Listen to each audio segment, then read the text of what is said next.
At tadhana kasi parang destiny, di ba? Kung ano yung itinala para sa iyo or God's will, di ba? Parang they say na parang everybody has, parang, di ba? Hindi pa tayo pinapanganak, nakaplano na yung buhay mo and yung tadhana mo, yung ganyan. So, yun, yung destiny. What's meant to happen, parang ganon. And I think always yung God's plan, di ba, yun yung will niya, so it's always the best for you.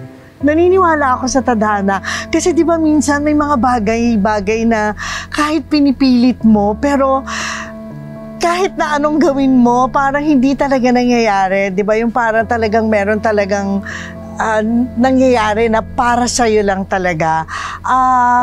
Yung sa akin, sa buhay ko, I think it's all in God's plan. Unang-una kasi, di ba, siya lahat na nagbibigay kasi nung gift, nung biyaya. So whatever you do with it, pero na lang kung talagang matigas yung ulo mo, di ba?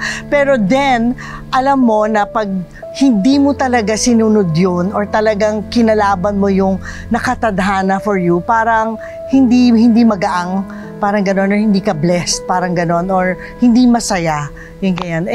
Parang masaya naman ako at I'm so blessed. So, parang tadhana ako talaga yung mag-inspire, magamit ang aking, now, my craft, di ba, for better purpose, yung ganon. Tapos, di ba, livelihood and everything.